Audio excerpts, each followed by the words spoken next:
and Ngambri peoples, who are the traditional custodians of the Canberra area, and pay respect to the elders past and present of all Australia's Indigenous peoples. Almighty God, we humbly beseech Thee to vouchsafe Thy blessing upon this Parliament. Direct and prosper our deliberations to the advancement of Thy glory and the true welfare of the people of Australia. Our Father, which art in heaven, hallowed be Thy name. Thy kingdom come, Thy will be done in earth as it is in heaven. Give us this day our daily bread, and forgive us our trespasses as we forgive them that trespass against us. And lead us not into temptation, but deliver us from evil. For Thine is the kingdom and the power and the glory forever and ever. Amen.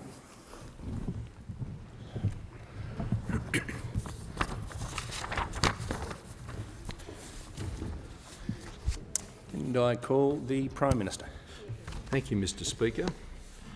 I present the Commonwealth Closing the Gap Implementation Plan and ask leave of the House to make a ministerial statement relating to the report. Is leave granted? The Leader of the Opposition? Leave is granted. The Prime Minister has the call. Thank you, Mr Speaker, and I thank the Leader of the Opposition.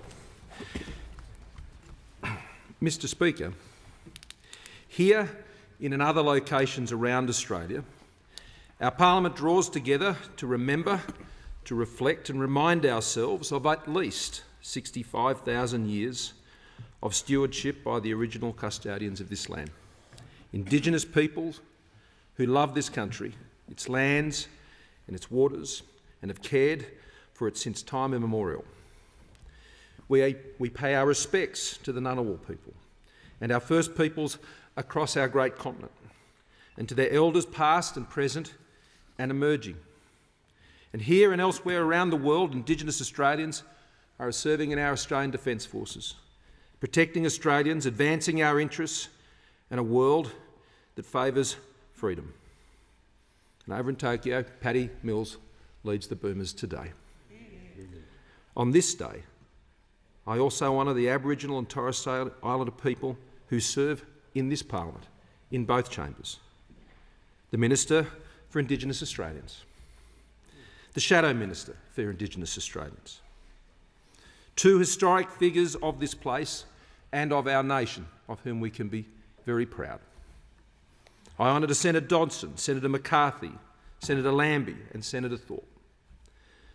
COVID restrictions mean we cannot be joined in the chamber here today by Pat Turner and her colleagues across the Coalition of Peaks. But I want to pay personal tribute to them, and to Pat in particular, for the partnership being built together, for the trust being established, the respect being shared. It is already bearing fruit. I've always said that closing the gap is at its core about children. The ultimate test of our efforts is that every Aboriginal and Torres Strait Islander boy or girl can grow up with the same opportunities and the same expectations as any other Australian child. Or to put it a different way, that any Aboriginal and Torres Strait Islander child can walk uninhibited in two worlds, to feel at home wherever they walk in our country. Mr Speaker, this month marks 50 years since an Aboriginal Australian first spoke in this Parliament. Neville Bonner was born on a small island at the mouth of the Tweed River. His mother gave birth to him in a gunya under a palm tree. She wasn't allowed in the local hospital. Neville's schooling was patchy. His mother died when he was 11, and for much of his childhood, most schools wouldn't take him, and he hit the road with a swag at 15. As a young man, Neville tried to enlist to serve. He was rejected, again because of the colour of his skin. From his earliest years, Australian society told Neville Bonner he could not walk freely in two worlds.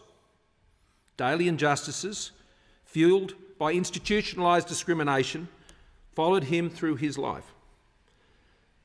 But like Ken, like so many others, Neville found a strength to rise above it, to claim for himself the truths of a free nation. In remembering Neville Bonner, we need to remember the full story, the derogatory names he was called because his politics didn't fit the zeitgeist. Warren Mundine, Jacinta Price can testify to that. and the colleagues who treated him as an equal in the chamber but never saw fit to invite him for a dinner or a drink. Old Parliament House has in its collection Neville's diary and pillow. In the diary, Neville reflected on the isolation of Canberra, and the pillow was there for the late night sittings. He knew there was nowhere else for him to be than in his office. As Ken says, what a picture of loneliness. Progress and cold-heartedness side by side. What a missed opportunity to listen and to learn. That failure to listen and to learn has been part of our journey for too long. 13 years ago, the Parliament rightly apologised to the Solon generations. So many of us stood here. It was a moment of great reckoning. It was a moment of grace. But in the years that followed, the Closing the Gap process, born of the best intentions, remained hard of hearing. We still thought we knew better. It was why our government brought together a new 10-year national partnership agreement signed by all Australian governments, the Coalition of Peaks and the Australian Local Government Association.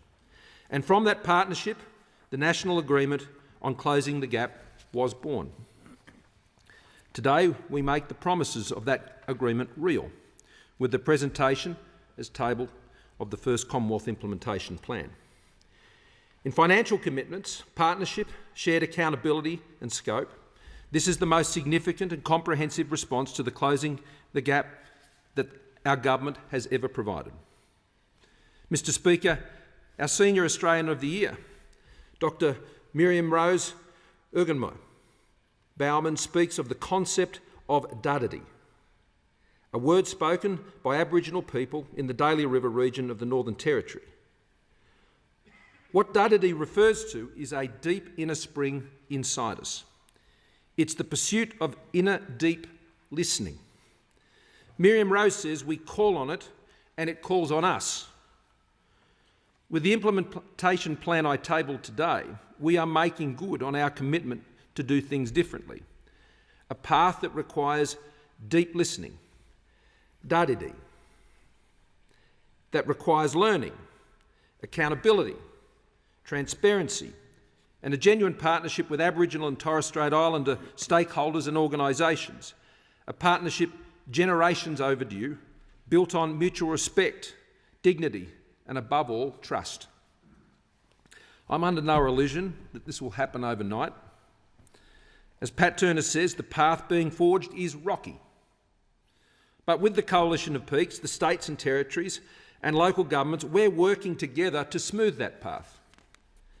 Mr Speaker, the true value of the national agreement is who it empowers and what it inspires.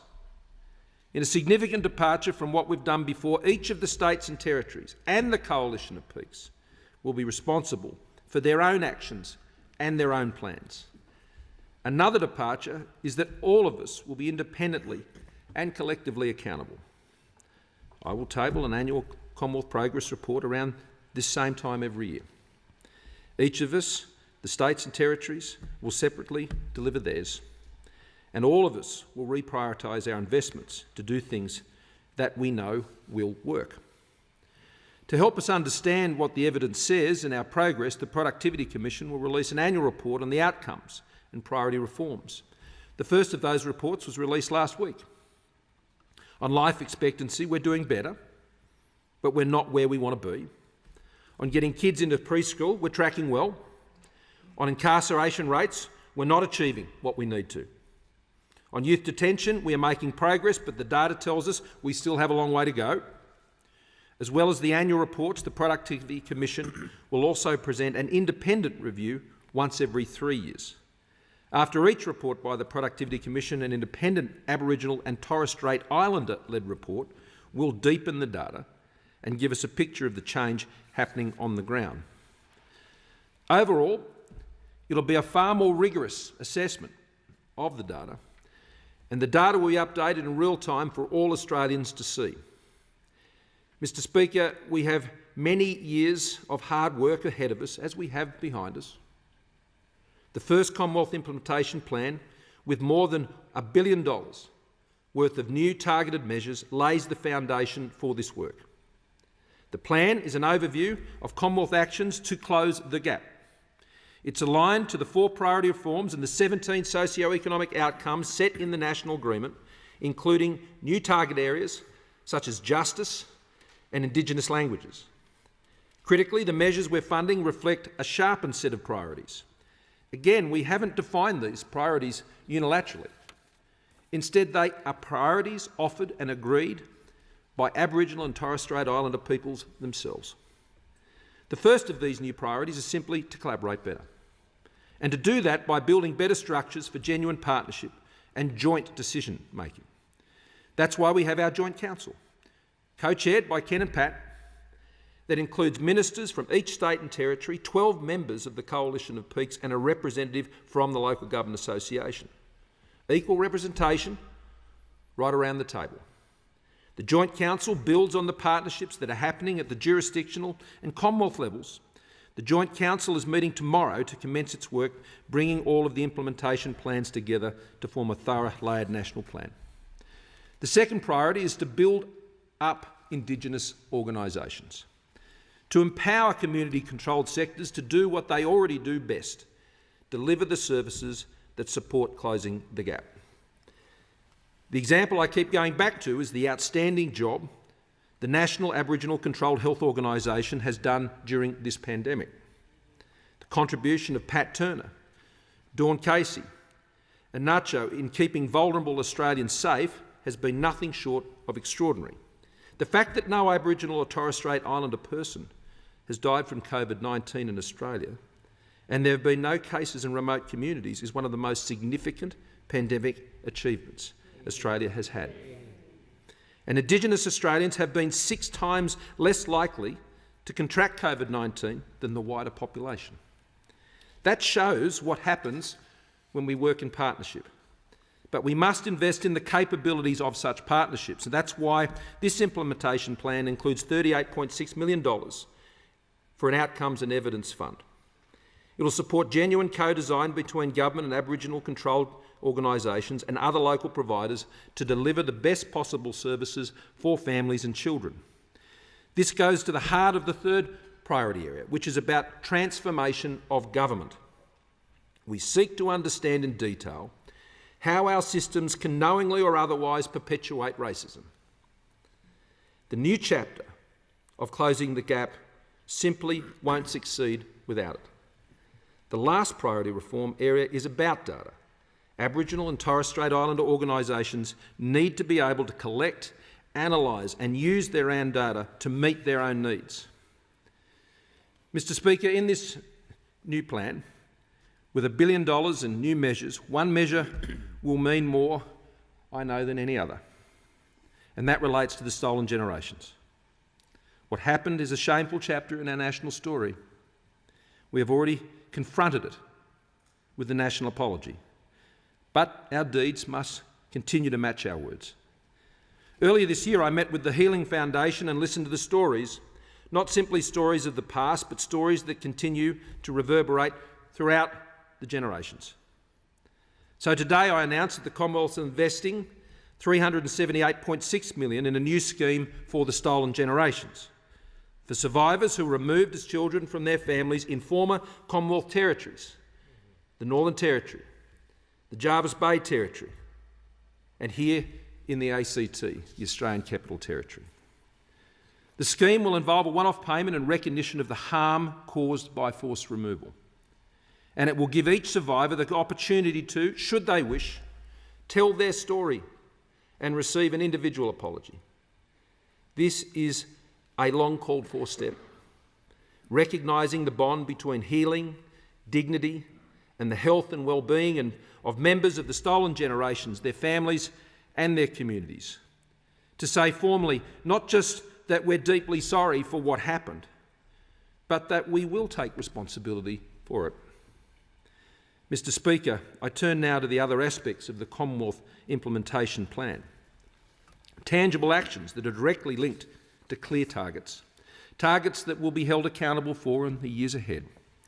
Measures that are both new in the priority reforms of justice and languages, and measures that need continuing investment to deliver a longer-term impact. I've spoken already about investing in the community-controlled sector.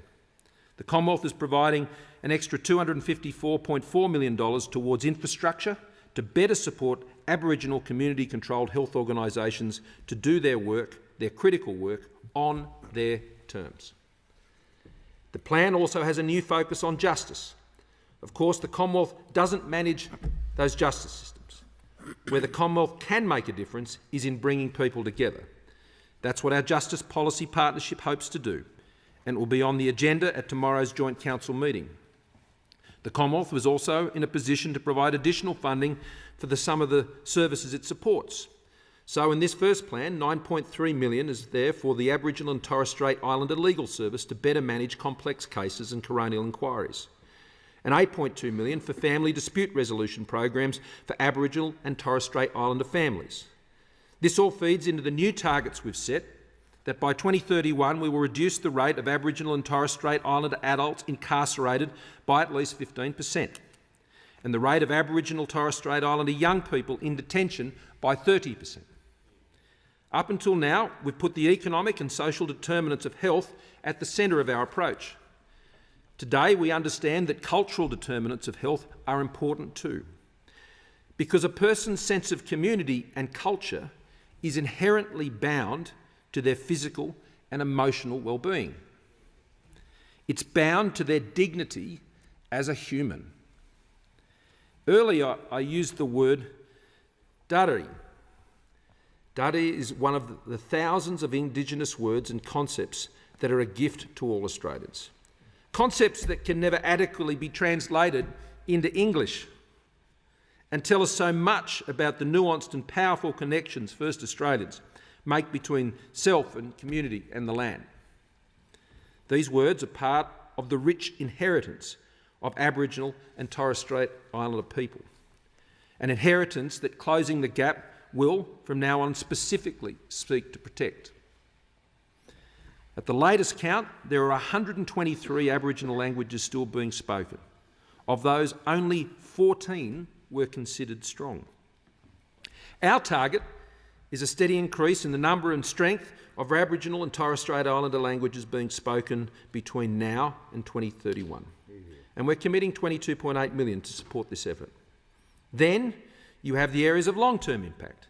The first is ensuring the best start in life for Aboriginal and Torres Strait Islander children. The Commonwealth is investing more than $160 million in this effort. This includes the early childhood package announced yesterday, some $122.6 million to lift participation in quality and culturally appropriate early childhood education and care. Our investment also flows into school education, initiatives like building on country boarding schools, to which we're contributing $75 million. City-country school partnerships, an investment of $26 million. And scaling up success, an investment of $25 million to make sure primary school kids are taught using the best evidence-based programs. And to keep women and children safe, the plan is also investing in supporting Indigenous families with complex needs. And again, I want to emphasise that this Commonwealth implementation plan and the proposals in it, it just forms one part of a larger whole. There are 10 implementation plans like it, one for each jurisdiction, the Peaks and the Australian Local Government Association, and all of them will be presented to the Joint Council meeting tomorrow. And all of them will be tracked and further shaped as we learn more about what is working and what needs to improve. To go back to Pat's words, the road ahead will be rocky. I don't doubt that. We don't expect to see clear improvements immediately, but I think the approach we've got now gives us the best chance. Mr. Speaker, on occasions like this, we quite rightly focus on the gaps that we need to fill and look to the places where Aboriginal and Torres Strait Islanders do not have the same opportunities as other Australians, and it's right that we do so. But let us not forget the richness and achievement that also inspires us. Across this country, in most fields of endeavour, we are seeing confident, strong and empathetic Indigenous leadership emerge. We see it expressed here in this Parliament, with voices adding to our national life and politics, the arts and business and sport. May our country be a country of voices, not silence, because liberal democracies are all about giving voice. And in our country, it is also Dadadi, the deep listening of soul. A listening that is not rushed, rather it is careful, it is thoughtful, it is considered. I can report to the House that the Minister for Indigenous Australians has received the Indigenous Voice Co-Design Process final report. The report was submitted by Senior Advisor Group co-chairs, Professor Dr Marsha Langton, AO, and Professor Tom Kama, AO, following 18 months of extensive co-design engagement. And I want to thank them and the members of the co-design group for the care they have brought to this task. And we will consider the details of the final report and respond in the future following consideration by the Cabinet. The first step was to define the detail of an Indigenous voice. The Indigenous voice will contribute to achieving the Closing the Gap outcomes by providing avenues at the national, local and regional levels for Indigenous voices to be heard, including to provide feedback to government on closing the gap.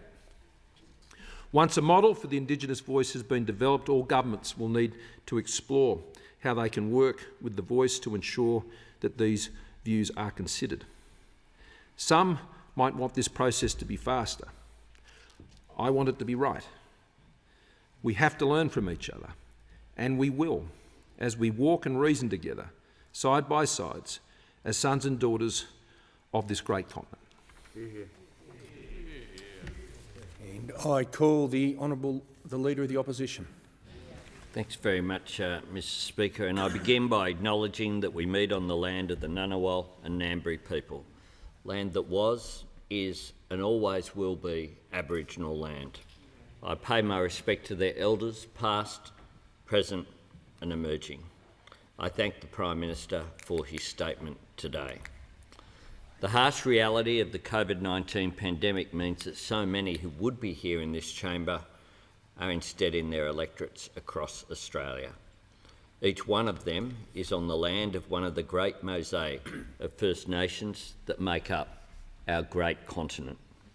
I pay tribute to Minister Ken Wyatt, to Shadow Minister Linda Burney, Senator Patrick Dodson, Senator Malarndirri McCarthy, Senator Jackie Lambie and Senator Lydia Thorpe. The fact that the Prime Minister and I could outline so many names over such a recent history shows that progress is being made, and I look forward to welcoming Marion Scrimgeour and Denisha Duff into this chamber after the next election. I thank all our Indigenous representatives for their commitment, their passion and their dedication, not just to Indigenous Australians, but to all Australians who they represent in this chamber and in the Senate. I thank them for their commitment, their passion and their dedication. I pay tribute to former Prime Minister Kevin Rudd, who gave me my proudest day in this Parliament when he delivered the national apology and initiated this important process on the journey of national reconciliation. I acknowledge the First Nations people who, like many parliamentarians, are watching from afar. Tonight, when these speeches are done, I ask that you turn your eyes upwards from Arnhem Land to Cape Leeuwin to Bruny Island. The sky will, clouds willing, fill with constellations. Many of them we know by the names bestowed by early astronomers in what we think of as the old world. Here in a world, in fact, far older, astronomers also saw patterns and stories in the night sky, some different, some uncannily similar. But those first astronomers here looked not just to distant suns, but to the shapes formed between them, most famously the emu that stretches vast and black across the Milky Way. The more you unpick the findings of those early stargazers, whether they were Greek or Yolngu, Wiradjuri or Babylonian, the more it becomes clear just how much unites us. Across continents, across millennia, they found stories. They found points of navigation. They found the changing of the seasons and the very passage of time mapped out. The light of the sky has underscored the common bonds of our humanity, and yet we are still in so many ways apart. And despite occasional flashes of hope, we aren't coming as close together as we need to. Like the gulf between the stars, the distances that separate us do not budge. This year's delayed Closing the Gap report gives indications that we are letting this harden into a state of permanence. More than a year after the new Closing the Gap agreement was signed, First Nations people are still far more likely to be jailed, far more likely to die by suicide and have their children removed than non-Indigenous Australians. Out of the 17 targets that have been set, only 3 are on track. Dwell on that. 3 out of 17. Ordinarily, we will be making these statements around the anniversary of that apology. Each time we hear rhetoric that all too rarely has its counterpart in action. We are yet to find within ourselves even a fraction of the courage shown by members of the Stolen Generations that magnificent day for our country in 2008. They came with grace and patience to this Parliament, which for so long had been the pinnacle of a system that had simply failed them. That indictment falls on both sides of this House. Governments of all persuasions have failed First Nations people. We cannot rest on the false laurels of anniversaries. We cannot warm our consciences with the annual ticking of a box. Nor should we take false comfort from the linguistic sleight of hand that is the word gap. A gap is something that is easily crossed or closed. The unflinching litany of lopsided statistics before us make it clear that this is a chasm. As I recently said, we remain committed to our position on Stolen Generations reparations, and we very much welcome the government's announcements here today. But we are surrounded by unfinished business. Even worse, we are surrounded by business that hasn't even been started. It doesn't have to be this way. Earlier this year, I had the enormous privilege of travelling to Uluru with my dear friend, the Shadow Minister for Indigenous Australians. There we sat down, along with the member for Lingari, with the traditional owners at Mudijulu, how they explained the importance of the Uluru Statement from the Heart and how disappointed they are at how little movement there's been on it. They also spoke about the importance of employment and opportunity for their young people. They spoke about housing, the massive problems that they have in those communities. They too are looking for a way forward. It is more than 2 years since this government said it would change the approach to closing the gap, and I want to acknowledge the role played by the Coalition of Peaks led by the remarkable Pat Turner. But there is still no measurement of progress on the 4 priority reforms: shared decision-making, building the community-controlled sector, transforming government organisations, and shared access to regional data. These are meant to form the backbone of working with First Nations organisations and underpin the path to self-determination. I share concerns that it hasn't moved beyond rhetoric. The government has reset most of the targets, essentially sweeping prior failures under the carpet. It might be a good marketing exercise, but is yet to deliver. Earlier this year, as we marked the 13th anniversary of the apology to the Stolen Generations, I said that we had to look to the removal of Indigenous children going on right now.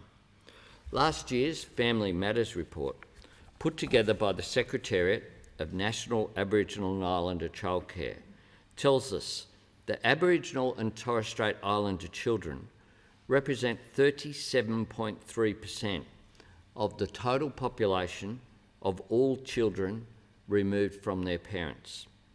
They represent just 6% of our child population.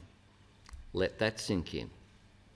Between 2013 and 2019, the rate at which those children have been placed with Aboriginal and Torres Strait Islander carers actually fell from 53.6% to 43.8%. If we don't address this, we will have the makings of another apology in the future. And it is a challenge for all of us here to make sure that we address this. We can find a way forward, methodically, practically, realistically. The new targets include the social and cultural factors which determine overall health. Things like housing, access to services, child protection, family violence, culture and language, and land and water rights. There is no pathway yet to ensuring First Nations Australians live as long and as healthy lives as non-Indigenous Australians without steadily addressing each of these interconnected targets. It has been more than 30 years since the Royal Commission into Aboriginal Deaths in Custody handed down its findings, along with 339 recommendations. Tragically, hundreds of First Nations Australians have died in custody or in police pursuits since then. I commend the Change the Record movement here and the Black Lives Matter movement internationally. I know we have to start somewhere. I know small steps are important, but some of the new targets do not go far enough. Even if the adult incarceration goal was to be met, a 15% reduction by 2031, the rate would still be more than 11 times higher than the non-Indigenous population. 11 times higher. Even if the youth incarceration goal was to be met, a 30% reduction by 2031, the rate would still be more than 12 times higher than the non-Indigenous population. Think about that. This is a 10-year target, a target for all of us as a nation, as well as both sides of this chamber.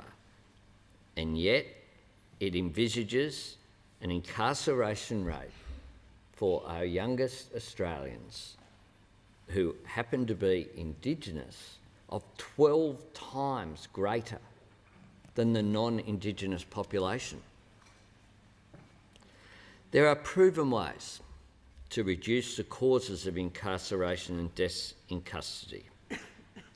I have announced a plan to turn the tide on incarceration and deaths in custody, building on the success of the existing justice reinvestment programs in Burke by tackling the root causes of crime and reoffending, including rehabilitation services, family or domestic violence support, homelessness support, and school retention initiatives. Where we see programs that are working, we should try to replicate them. A Labor government would ensure coronial inquests into deaths in custody are properly resourced and include the voices of family members and First Nations communities. Labor will provide specific standalone funding for Aboriginal and Torres Strait Islander legal services to ensure First Nations family can access culturally appropriate, timely and fair legal assistance before, during and after all coronial processes. And Labor would ensure that deaths in custody are nationally reported in real time. It is extraordinary that in 2021, this counts as an innovation. The Indigenous Rangers program is a hugely successful environment and employment program, which Labor invested heavily in when we were last in government, and we will do it again. Labor will double the number of Indigenous Rangers to an equivalent of 1,800 full-time positions by the end of the decade to help protect and restore both our biodiversity and cultural values. Likewise, funding for Indigenous protected areas will be increased by around 50% to ensure appropriate management of these areas. And Labor will deliver the $40 million of cultural water promised in 2018, but not yet delivered by the government. Australians understand the strength of connection to our country. Our farmers often say the land they work in is in their blood. We talk of knowing we're home when we feel the hot sand of our favourite beach beneath our feet. So we should have at least a partial understanding of the depth of connection for those of us whose ancestors have been here for millennia. The Indigenous Rangers program repairs our soils and landscapes, it provides jobs, but consistent with this year's NAIDOC theme, it also heals country, and that cannot be separated from healing its people. First Nations Australians have significantly lower rates of employment, lower rates of workforce participation, and higher rates of unemployment across all age groups. The government's punitive CDP program has been a failure. It has caused real hurt in communities across the north, and Labor will abolish it. In its place, we will develop a new program in partnership with First Nations peoples, which would be focused on jobs and community development. This program will be community-based and run locally. Some of the largest and most significant employers of First Nations peoples are community-controlled organisations which work across a range of sectors. They are central to self-determination, and we will work with them to address their employment and training needs. The First Nations population is young and rapidly growing, and an increasing number will be moving into the workforce in coming years. Economic security and opportunity are fundamental to our well-being, and the opportunity to share in Australia's good fortune should be available to all Australians. As employees, business owners and entrepreneurs, First Nations Australians should be represented at a level consistent with the First Nations working age population. This is something for business and government to turn around together. I must say many businesses are already leading the way, and I pay tribute to them. They are working with partnerships with Reconciliation Australia. Labor and government will build on the good work of many of Australia's largest employers to continue to increase the rate of First Nations employment by introducing public reporting of the proportion of First Nations employees for Australia's 200 largest employers, in line with the reporting requirement for gender balance on boards. We'll also work with those businesses to ensure the employment levels of First Nations working age Australians is consistent with the share of population by 2030. It is heartening that so many large employers already perform well and have reconciliation action plans in place that include employment targets, but we can and we should do more. Labor and government will lead by example, and we will set a target to increase First Nations employment in the Australian public service to 5% by 2030. Some agencies have already achieved that, but overall, the Australian public service employment rate is around 3%. We cannot afford to miss any opportunity to align the financial security of First Nations Australians with that of non-Indigenous Australians. That's why a government I lead would get behind inclusive growth for Indigenous-owned businesses in both domestic and international trade, and would reaffirm the importance of Indigenous rights, inclusive trade, sustainable development, traditional knowledge, and the protection of the integrity of Indigenous arts and cultural products in future international trade agreements. And we can better protect First Nations jobs and businesses that rely on Aboriginal and Torres Strait Islander art, culture and intellectual property. Labor and government will get on with the Productivity Commission inquiry into the market for First Nations arts and crafts. Fake art alone robs many Indigenous artists of income, and it needs to be stamped out. We will work with First Nations people to legislate protections for traditional knowledge and cultural expressions. Underpinning it all is the Uluru Statement from the Heart, that powerful and eloquent invitation to us all to go further as a nation. It calls for three things: voice, truth, and treaty. Let us have the voice to Parliament constitutionally enshrined that First Nations people have asked for with a patience so great that it counts as an expression of profound generosity. Not a big ask. Just consult us on matters that affect us. Not a third chamber, an act of generosity on behalf of a people who deserve at least this, but there's an argument of much more. If we are to finally consign to history what Bill Stanner called the Great Australian Silence, there must be a voice. We can be proud of so much we have achieved in our history, but we cannot shortchange ourselves. We must come to grips with our past. Frontier wars, massacres and dispossession must be part of our reckoning with the truth. But so too must be our triumphs and our blessings. As Senator Dodson has reminded me from time to time, amid the wrongs, there was also great kindness. Without truth, we can never be all that we can be as a nation. The Uluru Statement contains another of the great keys with which we can unlock our potential going forward, a Makarata Commission, which would oversee a national process of truth-telling, agreement and treaty-making. As a priority, Labor will establish a Makarata Commission with responsibility for truth-telling and treaty. It will be established through a process of open nominations and review.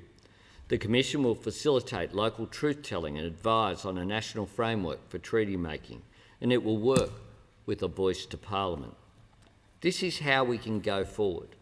Until promises are transformed into reality, a production line of announcements and re-announcements amounts to nothing more than building a mirage. When we have a constitutionally enshrined voice to Parliament and we advance on the process of the Uluru Statement from the Heart, including truth and treaty, people will look back like they look back on that day in 2008 when the apology was given in this chamber and wonder what the fuss was about. Wonder why it was that we didn't embrace the opportunity to advance reconciliation, to bring the country together. Wonder what all the fear campaigns were about. And remember, in the long period leading up to the apology, what some of our national leadership said would occur if that word, sorry, was uttered in this chamber on behalf of Australians. We're stronger for it. We'll be stronger for it as well if we advance reconciliation through the Uluru Statement from the Heart. I have great hope for our future. I'm an optimist. I think there is something better within our reach if we extend ourselves even a little. I'm also buoyed by one element of the present, and that is, as the Prime Minister said, quite frankly, the remarkable achievement of Indigenous Australians, community leaders and governments to keep COVID-19 out of those remote communities. We can be very proud of that as a nation. This is one more example of Australians being magnificent and working together in the face of the pandemic. Let us work together for the future in that spirit. When the pandemic is behind us and we're all striving to lift ourselves beyond its effects, let's lift all Australians. The direction is lit for us clearly and brightly, like it was for those early astronomers. If you see the Southern Cross tonight, up there, resting upon the head of the emu, look to the most softly twinkling star within it. It is the one star of the Southern Cross that isn't on New Zealand's flag, but it is crucial on ours.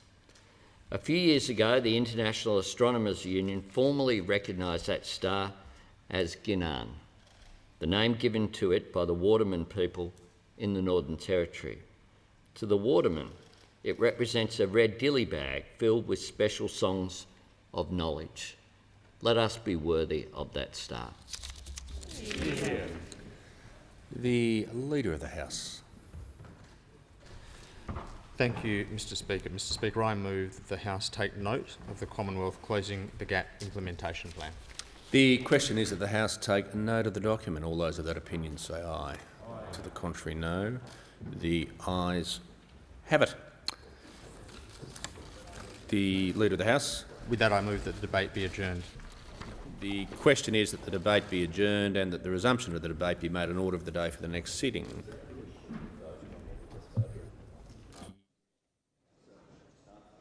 Sorry, the Manager of Opposition Business, yes. Given the standing order on misadventure, can I just ask that we deal with the motion originally before that was just put to the vote?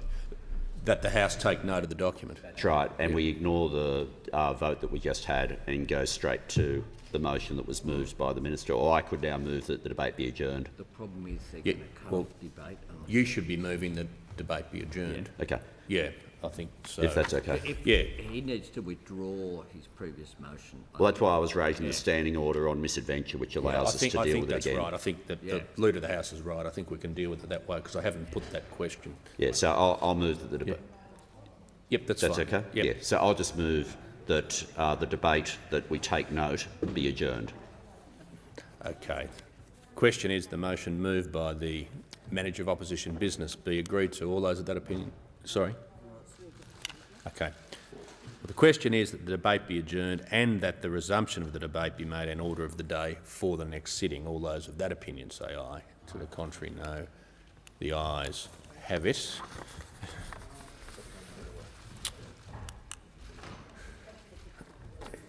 And